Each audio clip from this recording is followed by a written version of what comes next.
हरे राम राम राम हरे हरे, हरे कृष्णा कृष्णा कृष्णा हरे हरे, हरे राम राम राम हरे हरे, हरे कृष्णा कृष्णा कृष्णा हरे हरे। रामकृष्ण ऐसी उच्चारी न नामे, नाचे न मी प्रेमे संता पुढे, काय घडेल ते शेवटी, लाभ आणि तुटी देव जाणे, चिंता मोह आशा ठेवीन निराळी, देईन हा बळी जीव पायी, काय घडेल ते घडो या शेवटी, लाभ आणि तुटी देव जाणे, तुका म्हणे काही उरो नेदी उरी, ओवाळुनी, काय घडेल ते घडो या शेवटी, लाभ आणि तुटी देव जाणे, समचरण सरोजम साम्रनीलांबुदाभम, जगन्नीतपानिम तरुण तुलसीधरम कंजनेत्रम सततं चिंतयामि, अलंकापुरी पदाम्भुजते प्रदेशम्, इंद्रादिदेवैः सदा स्तूयमानं, मूर्तिं भजे ज्ञानदेवम्, ब्रह्मानन्दं परमसुखदं केवलं ज्ञानमूर्तिं, द्वन्द्वातीतं त्रिगुणसदृशं तत्त्वमस्यादिलक्षणम्, एकं वाक्यं विमलमचलं सर्वदे साक्षिभूतं, भावातीतं त्रिगुणरहितं सद्गुरु तं नमामि, मस्तकहे पायावरी यावार करी, रामकृष्ण ऐसी उच्चारी न नामे, नाचे न मी प्रेमे संता पुढे, काय घडेल ते घडो या शेवटी, लाभ आणि तुटी देव जाणे, चिंता मोह आशा ठेवीन निराळी, देईन हा बळी जीव पायी, काय घडेल ते घडो या शेवटी, लाभ आणि तुटी देव जाणे, तुका म्हणे काही उरो नेदी उरी, सांडीनही थोरी ओवाळुनी, काय घडेल ते घडो या शेवटी, लाभ आणि तुटी देव जाणे. प्रस्तुत प्राप्त प्रसंगी प्रवचनरूपी चिंतनासाठी निवडलेला अभंग जगद्गुरु महावैष्णव देहू निवासी श्रीमंत संत तुकोबाराय यांचा 4 चरणाचा उत्कृष्ट आणि या अभंगाच्या माध्यमातून जगद्गुरु तुकोबाराय स्वतःचा स्वानुभव या ठिकाणी प्रगट करतात. अभंगावर बोलण्यापूर्वी थोडासा पर्याय आमचे परममित्र भागवताचार्य श्री हरिभक्त परायण सतीश महाराज सायखेडकर यांच्या माध्यमातून श्री संत कृपा या लाईव्ह फेसबुक पेजवरती आज चिंतन मांडल्याचा योग या ठिकाणी मला प्राप्त करून दिला, त्याबद्दल धन्यवाद. आणि सध्या भगवान प्रभू रामचंद्राच्या मंदिराचं कार्य आपल्याला माहिती आहे की आपला अस्मितेचा विषय आहे, आणि म्हणून या चिंतनासाठी जो अभंग निवडलेला आहे तो हाच आहे की रामकृष्ण ऐसी उच्चारीन नामे. हा अभंग यासाठी चिंतनासाठी निवडलेला आहे. आमचे गुरुवर्य श्री हरिभक्त परायण परमपूजनीय विजयानंदजी महाराज सुपेकर यांची कृपा आहे. त्यांच्या कृपेनं आणि आमचे मार्गदर्शक श्री हरिभक्त परायण माणिक महाराज शास्त्री नावेकर यांच्या आशीर्वादानं या ठिकाणी 4 शब्द बोलण्याचा मी अल्पसा असा प्रयत्न करणार आहे. अभंग जगद्गुरु तुकोबारायचा आहे आणि या अभंगाच्या माध्यमातून जगद्गुरु तुकोबाराय प्रगट करतात. आपण नेहमी सांगत असतो तुम्ही जर तुकोबरायचा गाथा लक्षपूर्वक वाचला तर आपल्या एक गोष्ट लक्षात येईल, कुठलाही अभंग सहज आठवलं असा गाथ्यामध्ये नाही. जसा प्रसंग जगद्गुरु तुकोबरायच्या जीवनामध्ये घडला तशा पद्धतीनं जगद्गुरु तुकोबरायने आपले अभंग लिहिलेले आहेत. मग आजचा जो अभंग आहे ना, हा अभंग समजण्यासाठी आपल्याला अगोदर जगद्गुरु तुकोबरायचं चरित्र पाहावं लागेल. कारण जगद्गुरु शिवाय आपल्याला अभंग समजणार नाही. एक लक्षात घ्या, आपल्या सर्वांना की जगद्गुरु तुकोबरायच्या 7 पिढ्यापासून मध्ये भगवान पंढरीश पांडुरंगाची भक्ती होती, अगदी विश्वंभर बाबापासून. जगद्गुरु तुकोबरायच्या 7 पिढ्यापासून त्यांच्या घराण्यामध्ये दुसरी एक गोष्ट होती, ती म्हणजे सावकारकी. अत्यंत श्रीमंत घराणा होता जगद्गुरु तुकोबरायचा. जगद्गुरु तुकोबरायचा जन्म कोण्या सामान्य आणि आई कनकाई यांच्या पोटी हे रत्न जन्माला. आणि बघा, जगद्गुरु तुकोबरायचं बालपण अगदी आनंदामध्ये थाटा. जगद्गुरु तुकोबरायच्या घरी मालाचं दुकान होतं, सावकारकी होती. पण एक दुर्गादेवी नावाचा दुष्काळ, लोक अण्णा वाचून मरू लागले. आणि म्हणून जगद्गुरु तुकोबरायांनी आपल्या दुकानातलं सामान लोकांना फुकट वाटायला चालू केलं.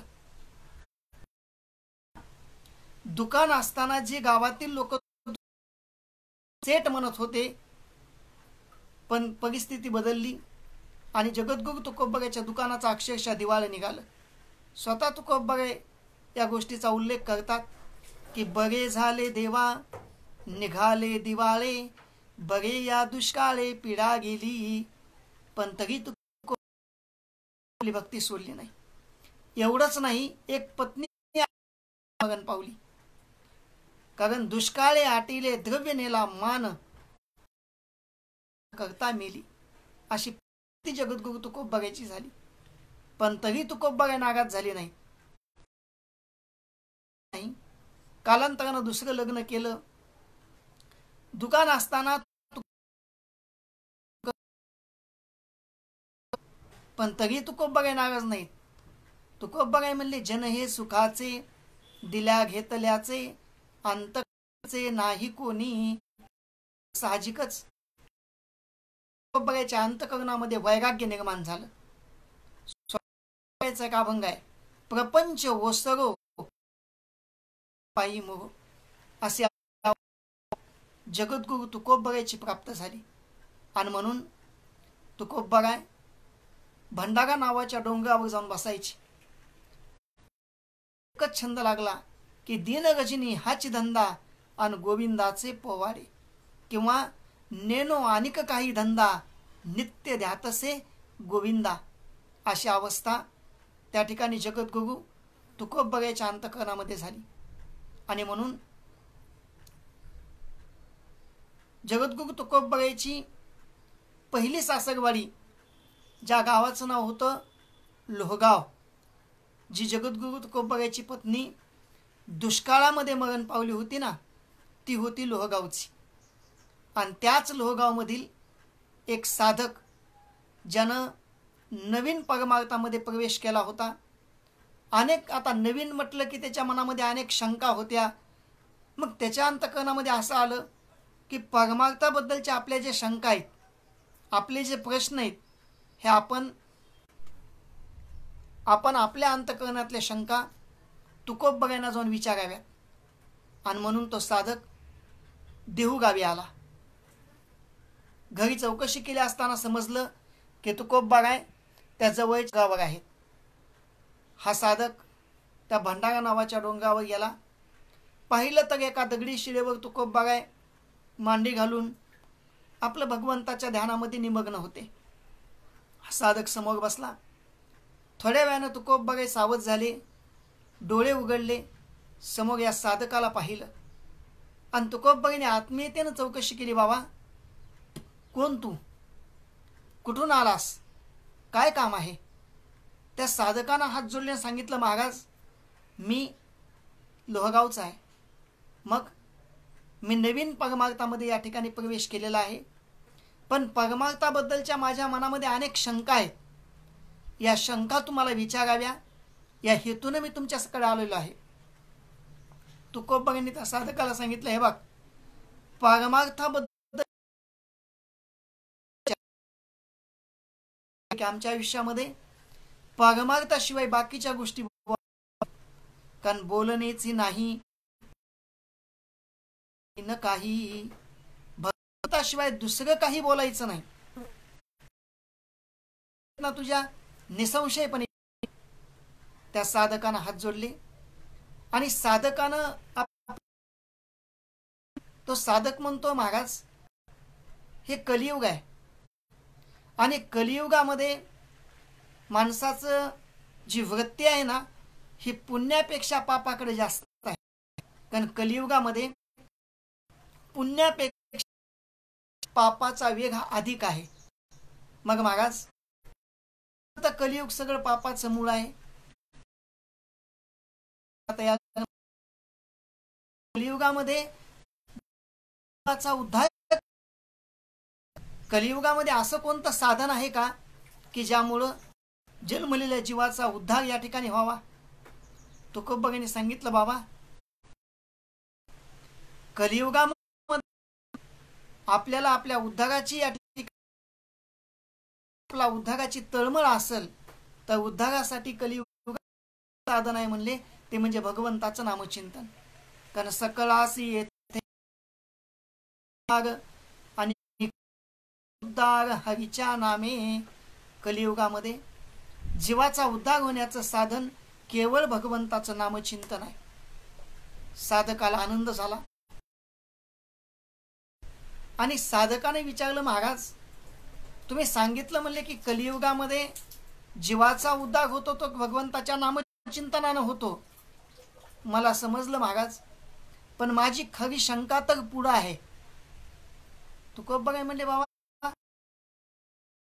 काय विचार?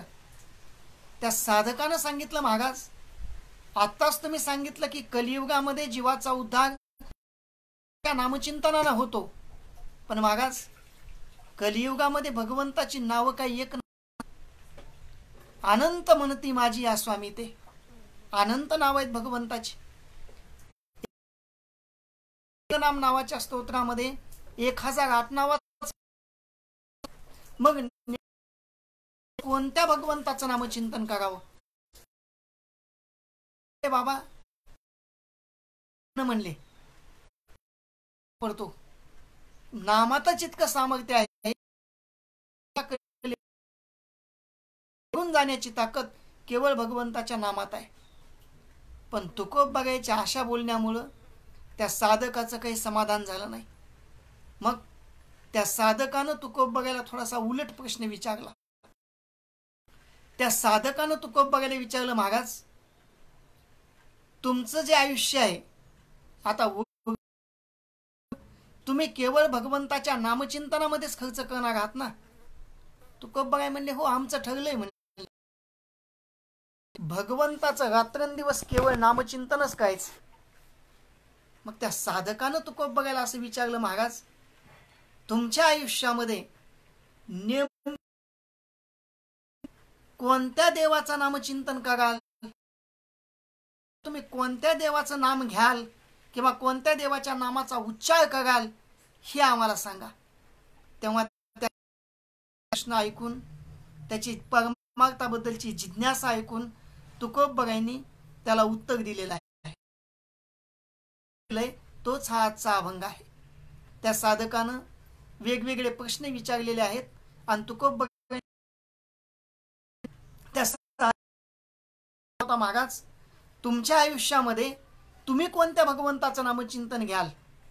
तेव्हा तुकोबांनी त्याला, माझ्या आयुष्यातलं विचारतोस का तू? मग माझ्या आयुष्यामध्ये माझं ठरलेलं आहे म्हणले, रामकृष्ण आयसी उच्चारी न नामे. तुकोबा म्हणले, बाबा माझ्या आयुष्यामध्ये इथून पुढं मी केवळ भगवंता पण कुठलं नाम घेईल? तुकोबा काय म्हणले, रामकृष्ण ऐसी उच्चारीन नामे. माझ्या आयुष्यामध्ये मी जास्त करून हे दोनच नावाला तुकोबा प्राधान्य देतात बरं का, एक राम आणि दुसरा कृष्ण.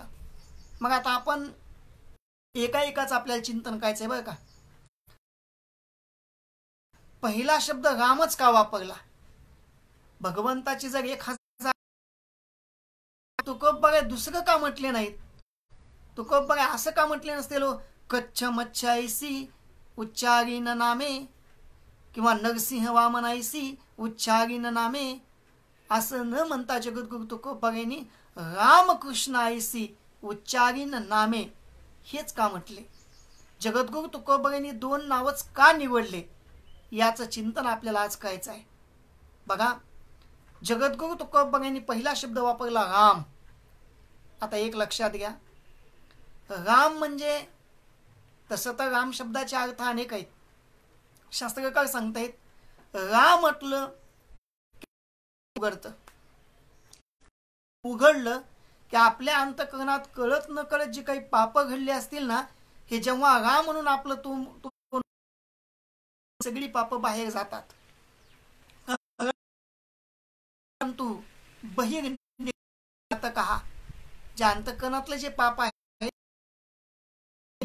हे सगळं, आणि मग बाहेर गेलेलं पाप पुन्हा आपल्या शरीरामध्ये तोंडावाटे प्रवेश करू नये म्हणून म्हटलं की होतं मकारस्तु कपाटवत होतं. म्हणून आपल्या अंतःकरणातली पाप काढण्याची ताकद या राम नामात.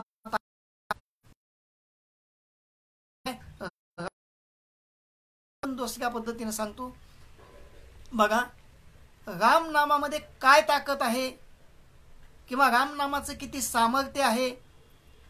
एक सुंदर अशी कथा आपल्या सर्वांना माहिती आहे की जेव्हा सेतुबंधनाचं काम चालू होतं, अनेक पाला खाणारे वानर त्या ठिकाणी मोठमोठाले पर्वत आणायचे, दगड आणायचे आणि त्याच्यावर ते नळनीळ नावाची जी वानर होते ना, ते राम नाव टाकायचे आणि राम नाव टाकलं तो पर्वत या ठिकाणी तो दगड जर पाण्यावर टाकला ना तर तो अलगद तरंगायचा.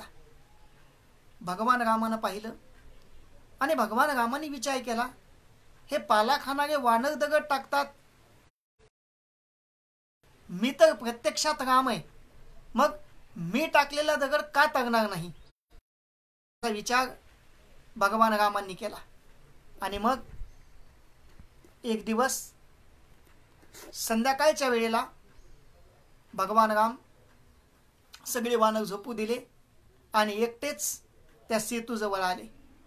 आणि त्या सेतूजवळ येऊन भगवान रामांनी एक छोटासा असा दगड उचलला, पाण्यामध्ये टाकला, तो बुडाला. पुन्हा त्याच्याहून थोडा छोटा उचलला, तो टाकला, तोही बुडाला. पुन्हा तिसरा एवढा घेतला, तो टाकला, तोही बुडाला. भगवान रामाला वाईट वाटलं. दिवसभर हे वानर दगड टाकतात, हे तरतात, मी प्रत्यक्षात राम आहे, मग मी टाकलेला दगड का तरत नाही. थोडंसं वाईट वाटलं भगवान रामाला. आणि भगवान राम पाठीमागे फिरले, तेवढ्यात पुढे हनुमंतराय आले. जय श्रीराम. भगवान रामाला नवल वाटलं आणि विचारलं, मारुती तू कधी आलास? हनुमंतरायाने सांगितलं, रामा पहिल्या दगडापासून मी इथंच आहे. भगवान रामाने खाली मान घातली म्हणले, हनुमंता अरे दिवसभर बाकीचे वानर दगड टाकतात, ते तरतात, मी प्रत्यक्षात राम आहे आणि मी दगड टाकलेला का तरत नाही. तेव्हा हनुमंतरायांनी फार सुंदर उत्तर दिलं भगवान रामाला. या नामाचा महिमा तुझ न कळे मेघश्यामा. जे वानर दगड टाकतात ती ताकद वानराची नाही, त्या वानर त्या राम नाव टाकतात आणि म्हणून ते दगड तरतात. कारण रामापेक्षा सुद्धा रामात जास्त ताकद आहे, म्हणून तो राम. चला पुढं. जगद्गुरु तुकोबा दुसरा शब्द वापरतात, कृष्ण. आता कृष्ण शब्दाचे आहेत. वास्तवात कृष्ण शब्दाचा खरा आणि वास्तविक अर्थ आहे कृष्ण म्हणजे काळा. संस्कृत भाषेमध्ये जे रंगांना वेगवेगळी नावं आहेत ना, पीताह म्हणजे पिवळा, श्वेत म्हणजे पांढरा, नीलवर्ण म्हणजे निळा, रक्तवर्ण म्हणजे लाल, तसा कृष्ण म्हणजे काळा. कृष्ण शब्दाचा वास्तवात आणि खरा अर्थ होतो कृष्ण म्हणजे काळा. पण श्रीमद भागवत महापुराणामध्ये महर्षी व्यास आणि कृष्ण शब्दाचा थोडासा वेगळा अर्थ सांगतायत. व्यास महर्षीच्या मते कृशती चित्तानी इति कृष्ण. हा कृष्ण म्हणजे आकर्षित करून घेणे, चित्त म्हणजे मन. जो भगवान आपल्या भक्ताचं चित्त आपल्याकडे आकर्षित करून घेतो किंवा भक्ताचं चित्त आपल्याकडे आकर्षित करून घेण्याची क्षमता ज्या भगवंताकडे आहे त्या भगवंताचं नाव आहे कृष्ण. आणि बघा, हे झालं कृष्ण शब्दाचा शब्दशः अर्थ. पण कृष्ण शब्दाची ताकद सुद्धा तितकीच मोठी आहे. आता कृष्ण शब्दाची ताकद किती मोठी आहे हे पाहण्यासाठी एक श्रीमद भागवतातील एक सुंदर असा दृष्टांत सांगतो तुम्हाला. बघा, कृष्ण शब्दामध्ये किती ताकद आहे. आपल्याला माहिती आहे, मथुरेच्या कारागृहामध्ये भगवान कृष्ण परमात्म्याचा जन्म झाला.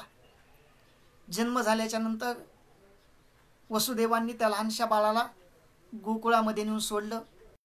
ती योगमायेला घेऊन आले. ती योगमाया कंसाच्या, पण जाण्यापूर्वी ती कंसाला सावध, कंसा, मला मारण्याचा प्रयत्न करतोस, पण तुला मारणारा तुझा वैरी माझ्या अगोदर जन्माला आलेला आहे आणि तो गोकुळामध्ये सुखात आहे, कारण तुझं लागी वधी उपजला माझे आधी. कंस दचकला आणि कंसानं सभा भरवली आणि कंस प्रत्येकाला विचारू लागला की सांगा कोण जातंय गोकुळामध्ये त्या माझ्या शत्रूला मारायला. कोणीच उठना. त्यामध्ये मायावी अशी राक्षसीने उठून उभा राहिली. त्या राक्षसीनीचं नाव होतं पुतना. पुतना म्हटली, महाराज शत्रू केवढा आहे? कंस म्हणला, आता तर 2 दिवस झालं बारसं झालंय त्याचं, कृष्ण काहीतरी नाव ठेवलंय. पुतना म्हणली, मग आता एवढ्याशा 13-14 दिवसाच्या लेकराला मागणं काय फार अवघड आहे का? म्हटली, मी जाते. कंसानं साडी चोळी देऊन त्या पुतनेचा सत्कार केला आणि ही पुतना भगवंताला मारण्यासाठी गोकुळाकडे निघाली. पण बघा, पुतना मायावी होती तितकीच हुशार होती. पुतनेने विचार केला, ते काही कोण्या गावाच्या कडेला राहणाऱ्या गरीबाचं लेकरू नाही झोपडीतलं मारून यायला, राजाच्या घरचं लेकरू आहे. आणि आपलं असं धिप्पाड शरीर, केस विस्कटलेले, या अवतारामध्ये मला कोण मुलाजवळ जाऊ देईल? मग आपण असा वेश घ्यायचा की कुणीही आपल्याला अडवू नये. आणि म्हणून त्या पुतनेनं मायेच्या बळावर सुंदर असा वेश धारण केला. केसाची वेणी घातली, मोगऱ्याचा गजरा लावला, बागीची पैठणी, या ठिकाणी अनेक साज शृंगार केला, गळ्यामध्ये अनेक दागदागिने घातले. आणि अशी ही पुतना दुसरी एक युक्ती केली त्या पुतनेनं. छोटंसं लेकरू आहे म्हणली, आपणही मागायचं नाही आणि लेकरू तर मेलं पाहिजे. म्हणून त्या पुतनेनं मायेच्या बळावर आपल्या स्तनामध्ये विष भरलं. स्तन द्यायचा म्हणे लेकराच्या तोंडामध्ये, 2 थेंब पोटात गेले की लेकरू लगेच डोळे पांढरे करून मगल. आणि असा सर्व थाट करून ती पुतना त्या ठिकाणी गोकुळामध्ये गेली. गोकुळामध्ये आल्याच्या नंतर आताही एवढंच बागीची पैठणी, दागदागिने, सुंदर वेश मायेच्या बळावर. गोकुळातील लोकांना वाटलं ही कोणी स्वर्गातली अप्सराच असावी. विचारलं पुतनेनं, नंदराजाचं घर कोणतं आहे? लोकांनी नेऊन सोडलं घरी.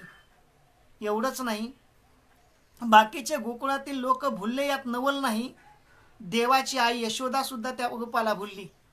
मी नेहमी सांगत असतो, सध्या असण्यापेक्षा दिसण्यालाच थोडीशी किंमत आलेली आहे.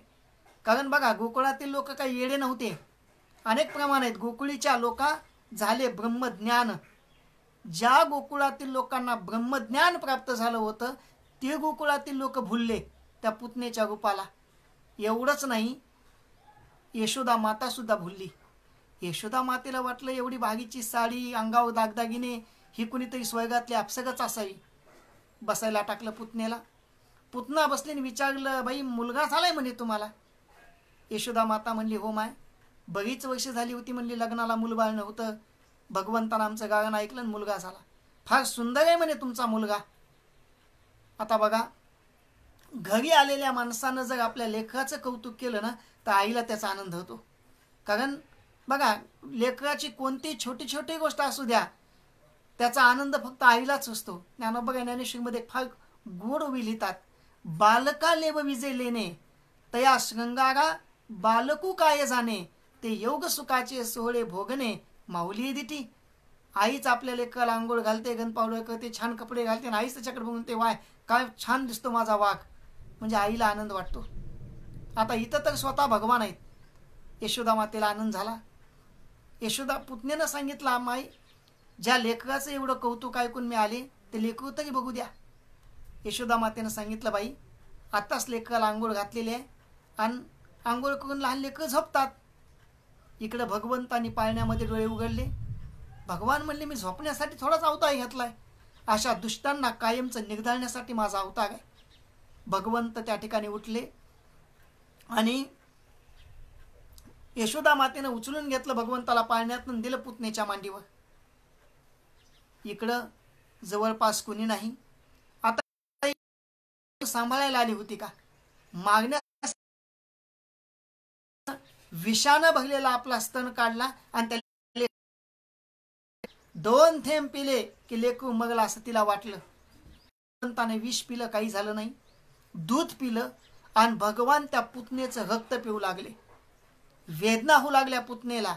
मोठमोठा सोड कृष्णा सोड, भगवान सोडीच ना. एक लक्षात घ्या, पुतना मायावी आहे पण भगवान मायापती आहेत.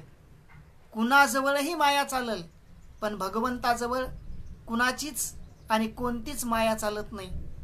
पुतनेचा शोक ऐकला, ते मायेनं धरलेलं सुंदर रूप निघून गेलं. धिप्पाड शरीर झालं पुतनेचं. गडबडा जमिनीवर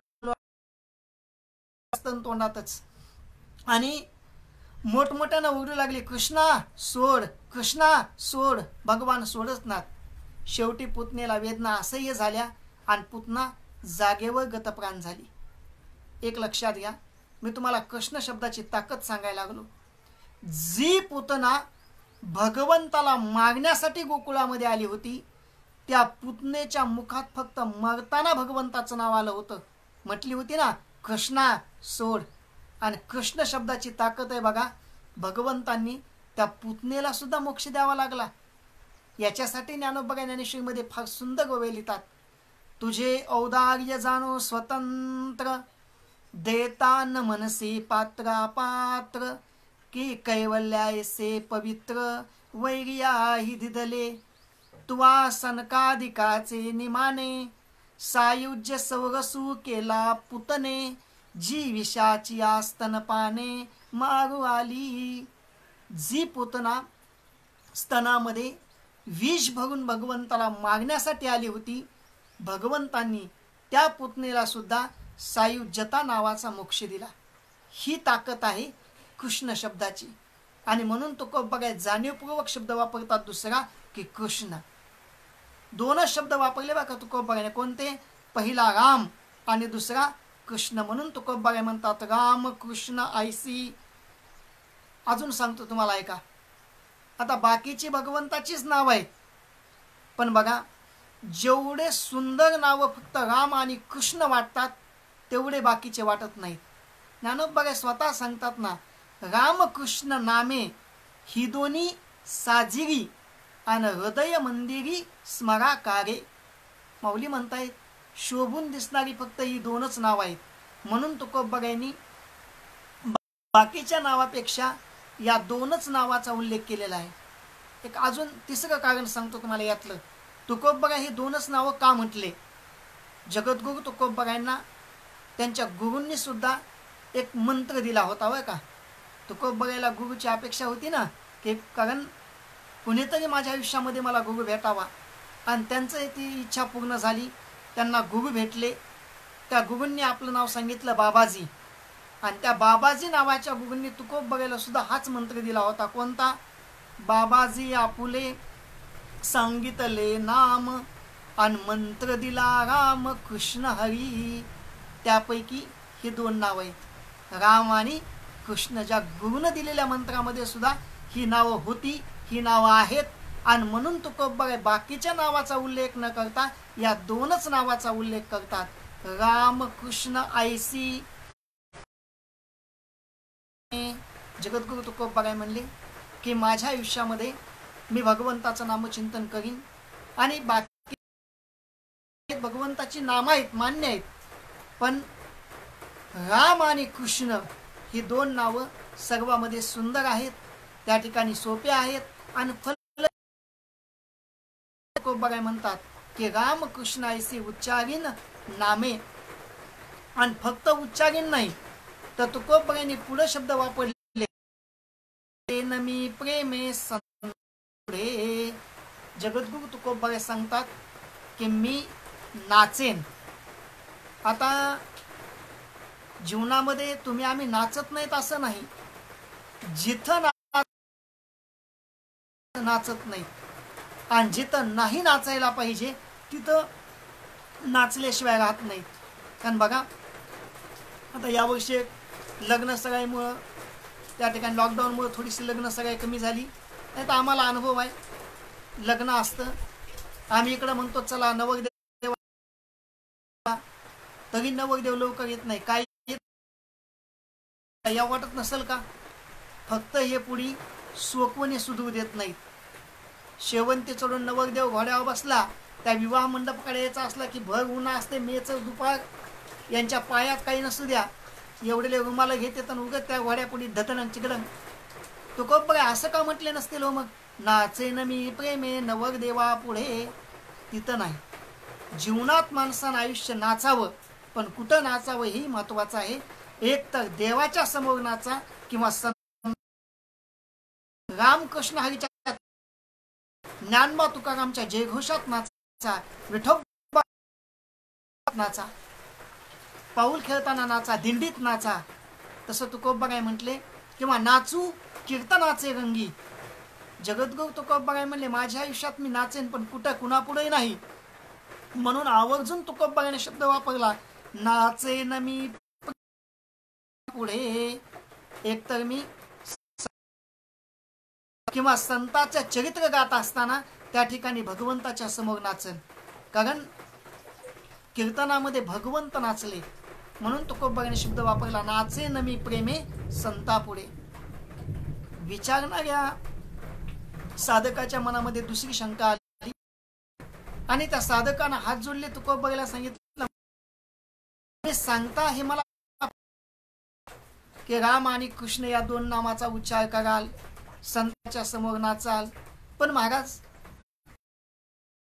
उच्चार करून संतापुढे नाचून तुमचं या ठिकाणी त्याचा फायदा तुम्हाला मिळेल का, तुमच्या पदरात पडेल का? तेव्हा तुकोबांनी त्याला सांगितलं, बाबा काय घडेल ते घडो या शेवटी.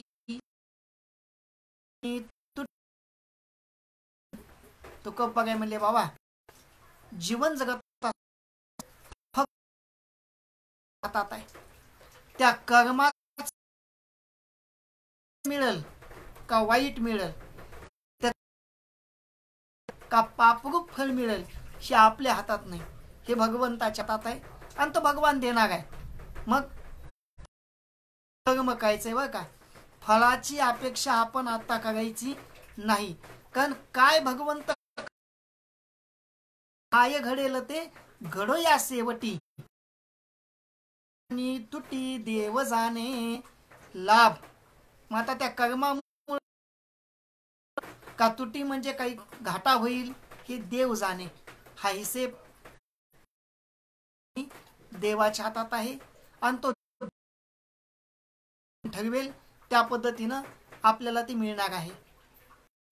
विचारणाऱ्या त्या साधक झालं, पण त्याच्या मनात पुन्हा एक शंका आली आणि म्हणून त्या साधकानं तुकोबा पुन्हा विचारलं, महाराज तुम्ही सांगितलं म्हणले की तुम्ही फळाची अपेक्षा न करता रामकृष्ण नामाचा उच्चार कराल, संताच्या पुढे नाचाल, पण महाराज मी तर आता. मग महाराज परमार्थ करत असताना परमार्थामध्ये काही काही गोष्टी परमार्थ करत असताना सोडाव्या लागतात. तसं महाराज तुमच्या आयुष्यामध्ये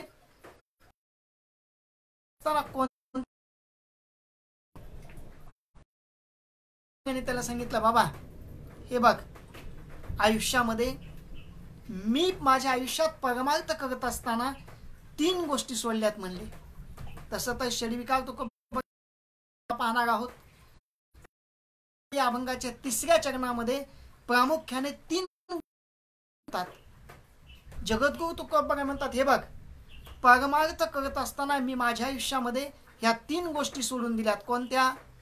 चिंता, मोह, आशा ठेवीन निराळी, देईन हा बळी जीव पायी. तुकोबा म्हटले, हे बघ, परमार्थामध्ये पहिली गोष्ट चिंता मी या ठिकाणी लांब सोडून दिली म्हणले.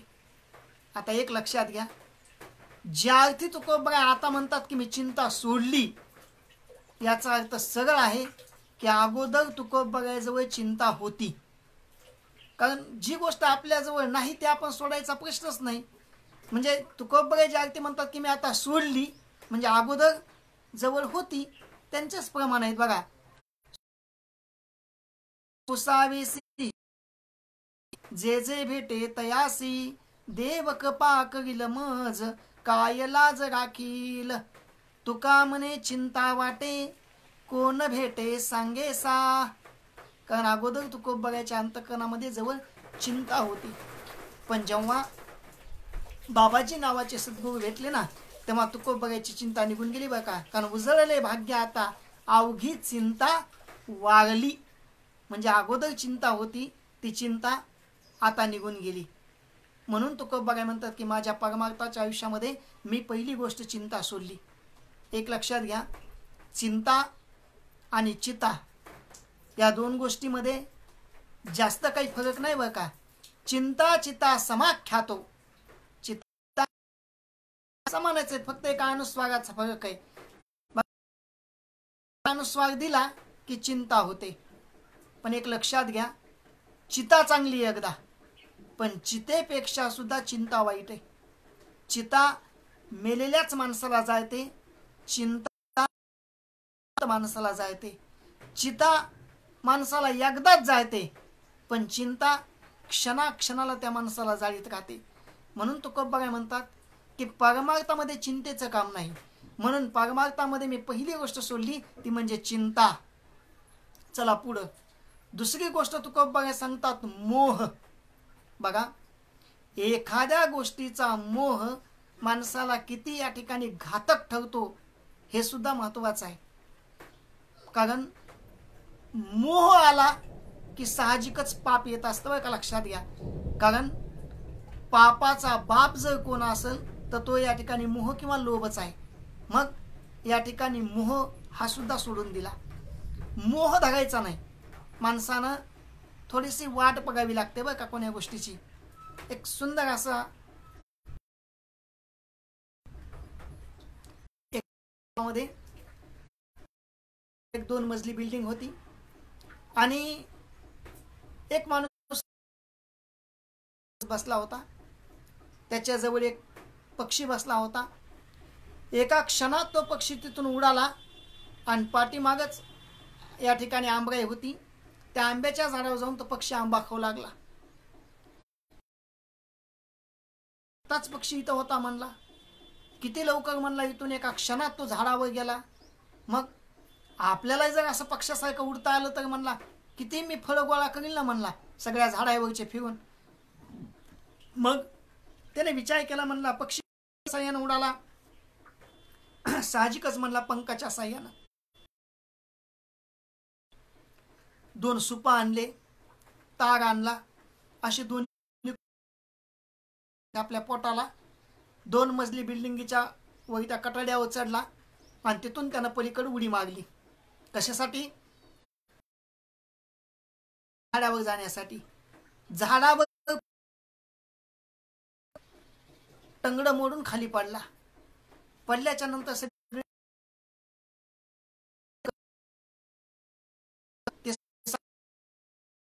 गेलो म्हणला आणि पडला.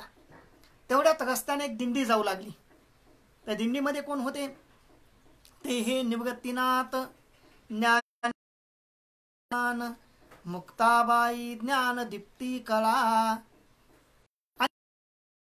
माऊलीला सांगितलं असा माणूस. आता माऊलीचा अंतकरण म्हणजे आईचा अंतकरण आहे. माऊली धावत आले, त्या माणसाला पडलेल्या आपल्या त्याचं डोकं आपल्या मांडीवर घेतलं ज्ञानोबाबाईंनी, डोकं आपल्या हाताने असं या ठिकाणी चोळलं आणि माऊली म्हणू लागली त्याला. त्यानं हात जोडले म्हणला, महाराज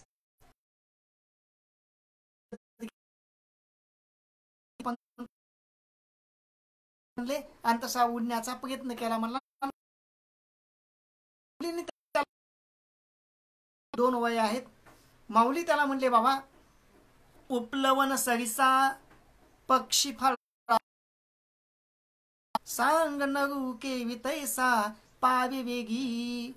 हळूहळू ढाळे ढाळे के तुलेनी एके वेळे मग तो मार्गाचे निबळे निश्चित ठाके. ज्ञानोबा काय म्हटले, बाबा पक्षी पंखाच्या साह्यानं झाडापर्यंत गेला तसं माणसाला जाता येत नाही. मग जाताच येत नाही का माणसाला? जाता येतंय म्हणजे अगोदर 2 मजले उतरून खाली यावं लागल, तिथून झाडापर्यंत चालत जावं लागल आणि मग झाडावर चढावं लागल ना. हळूहळू ढाळे ढाळे केतुलेने एके वेळे मग तो मार्गाचे निबळे निश्चित ठाके. ज्ञानोबा म्हणजे निश्चित पोहोचतो, फक्त होतो.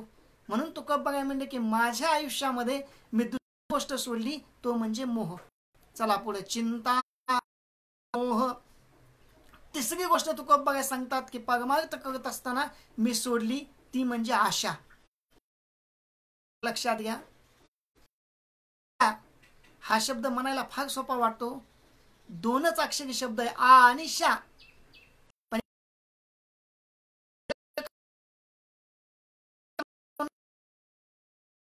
आश्चर्य संकलहा यया बद्धा प्रधावंती मुक्तास्तिष्ठन्ति पंगवत.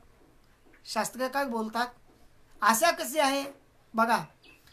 ज्या माणसाला आशेनं बांधलंय तो मनुष्य पळतोय, आणि ज्या माणसाला आशाच नाही, आशेनं ज्याला मोकळं सोडलंय तो जागेवर उभा आहे. हा प्रधावंती, ज्याला बांधलंय तो पळतोय, आणि मुक्त पंगवत, जो मुक्त आहे ना तो पांगळ्यासारखा जागेवर उभा आहे. म्हणून आशा सुद्धा या ठिकाणी सोडावी लागते बरं का. तर आशा 7 प्रकारच्या आहेत. आशा काही एकच नाहीत. अहम दारास पाश स्वजन पाश, अहम दारा पुत्र पाश, स्वजन घ द्रव्य पाश, आणि आशा पास 7वा. हे 7 पाशापैकी एक पाश आहे, ती म्हणजे आशा. आणि म्हणून तुकोबा काय म्हटलं की माझ्या आयुष्यामध्ये मी आशा सुद्धा सोडून दिली. या 3 गोष्टी माझ्या आयुष्यात मी त्या ठिकाणी काढून टाकल्या. चिंता, मोह, आशा ठेवीन निराळी. परमार्थ करत असताना या 3 गोष्टी मी कधीच माझ्याजवळ येऊ देणार नाही. आणि बघा, देईन हा बळी जीव पायी. हा जीव भगवान आहे, आणि म्हणून हा जीव सुद्धा मी त्या भगवान परमात्म्याच्या पायावर त्या ठिकाणी समर्पण करते. काय घडेल ते लाभ आणि तुटी देव जाणे. विचार मनामध्ये प्रश्न निर्माण झाला, शंका निर्माण झाली. तुम्ही आता सांगितलं की परमार्थ करत असताना या 3 गोष्टी तुम्ही बाजूला काढल्या. कोणत्या? चिंता, मोह आणि आशा. मी लांब ठेवून दिल्या, बाजूला ठेवून दिल्या, किंवा अलग काढून टाकल्या. पण महाराज, मुळात परमार्थ हे षडविक परमार्थातले खरे शत्रू आहेत. या षडविकारांचं तुम्ही काय केलं? तेव्हा त्याला उत्तर देताना संघाच्या शेवटच्या चरणामध्ये की तुका म्हणे काही उरो नेदी उरी, सांडी नाही थोरी ओ वाळूनी. तुकोबा काय म्हणले, हे बघ बाबा, हे जे 6 विकार आहेत ना, 6 विकार परमार्थातले खरे शत्रू आहेत. याच्याबद्दल ज्ञानोबा ज्ञानेश्वरीमध्ये एक उभी लिहिली. माऊली म्हणतात, हे ज्ञाननिधीचे भुजंग विषय दरीचे वाघ भजन जे षडविकार आहेत ना हे परमार्थातले खरे मारक आहेत. मग एवढे मारक षडविकार आहेत कारण हे एक एक सामान्य नाहीत बरं का. काम, क्रोध, मद, मत्सर, दंभ, अहंकार एकापेक्षा एक बलवान आहेत पुन्हा. कारण काम येश क्रोध येश हा रजोद्गुण समुद्भव हा रजोगुणाचे विकार आहेत सर्व. आणि तुकोबाई म्हणले की हे बघा मी माझ्या अंतकरणातल्यातलं काही एकही राहू दिलं नाही म्हणले. आणि देह भगिला विठ्ठले पण अगोदर काम क्रोधे केले घर रीते. हे घर रूपी अंतकरण मी अगोदर रीत केले हे सगळं बाहेर काढून टाकले. म्हणून तुकोबा शब्द वापरतात की तुका म्हणे काही म्हणजे हे विकार यातला 6 पैकी एकही उगवनेदी उरी. उगवनेदी म्हणजे ठेवला नाही आणि उरी म्हणजे अंतकरणामध्ये. अंतकरणामधले या षड विकारापैकी मी एकही विकार त्या ठिकाणी शिल्लक ठेवला नाही. एवढंच नाही हा देह माझा आहे हे सुद्धा मोठेपणा माझ्याजवळ नाही म्हणले. कारण सांडी नाही थोरी ओवाळूनी. कारण हा देह आपण म्हणतो ना हे मी हे माझं. तुकोबाई म्हणले हे आपलं नाहीच ना. पंचमहाभूताचा गोंधळ आणि केला एके ठाई मेळ. हे संपूर्ण देहतव पाचाचे केले. हे पंचमहाभूतापासून निर्माण झालेला देह आणि एक ना एक दिवस तो पंच लीन होणार आहे. म्हणून हा देह माझा आहे हा सुद्धा अभिमान मी माझ्याजवळ ठेवला नाही म्हणले. म्हणून तुकोबा शब्द वापरतात की तुका म्हणे काही उगवनेदी उरी सांडी नाही थोरी ओवाळूनी. आणि मग आता फक्त एकच राहिलं म्हणले फक्त भगवंताचं नामचिंतन करायचं. कारण रामकृष्ण या 2 नामाचा सतत जयघोष करायचा आणि संतापुढं नाचायचं भगवंताचं भजन या ठिकाणी गायचं. मग असं करत असताना मग काय होईल ते फळाची अपेक्षा करायची नाही. काय घडे लते घडो या सेवटी लाभ आणि तुटी देव जाणे. यथामती यथावकाश काहीसा धावत्या वेगामध्ये अभंगाचं चिंतन आपण या ठिकाणी पाहिलं. आमचे परममित्र भागवताचार्य श्री हरिभक्त परायण सतीशजी महाराज सायखेडकर यांच्या माध्यमातून श्री संत कृपा या लाईव्ह फेसबुक पेजवरती आज चिंतन मांडण्याची संधी त्यांनी प्राप्त करून दिली. त्याबद्दल त्यांना धन्यवाद. मी नेहमी सांगत असतो जे काही पाऊण तास 1 तास आपल्यासमोर या ठिकाणी ज्ञान सांगण्याचा प्रयत्न केला यातलं मला काहीच कळत नाही. मी कला कुसरी काहीच नेणे फक्त बोलतो वचने अति भाविका. हे केवळ आमचे गुरुवर्य परमपूजनीय ब्रह्मनिष्ठ श्री हरिभक्त परायण विजयानंदजी महाराज सुपेकर यांची कृपा आहे. जे काही चांगले शब्द माझ्या मुखातून निघाले असतील ते केवळ सुपेकर महाराजांचेच होते. फक्त मुखातून माझ्या निघाले. बोलण्याच्या ओघामध्ये एखादा वेडा वाकडा किंवा चुकीचा जर शब्द तोंडून बाहेर पडला असेल तर तो मात्र माझा या अल्पमतीची बात करावी. तसेच आमचे आदरणीय मार्गदर्शक असणारे श्री हरिभक्त परायण यांचा या ठिकाणी आशीर्वाद आहे. त्यांच्या या फेसबुक पेजवरती लाईव्ह येण्याचा मी नेहमी सांगत असतो. पायाच्या प्रसादे काही बोलिलो विनोदे मज क्षमा करा संती नोहे अंगभूत युक्ती नोहे हा उपदेश तुमचे कृपेचे पोसणे कामने पुंडली कवरदारी विठ्ठल श्री ज्ञानदेव तुकाराम पंढरीनाथ भगवान की जय. माऊली ज्ञानेश्वर महाराज की जय. श्री संत तुकाराम महाराज की जय. श्री संत जनाबाई महाराज की जय. श्री संत श्री संत गणेशपुरी महाराज की जय. अवधूत चिंत गोपाल कृष्ण भगवान की जय.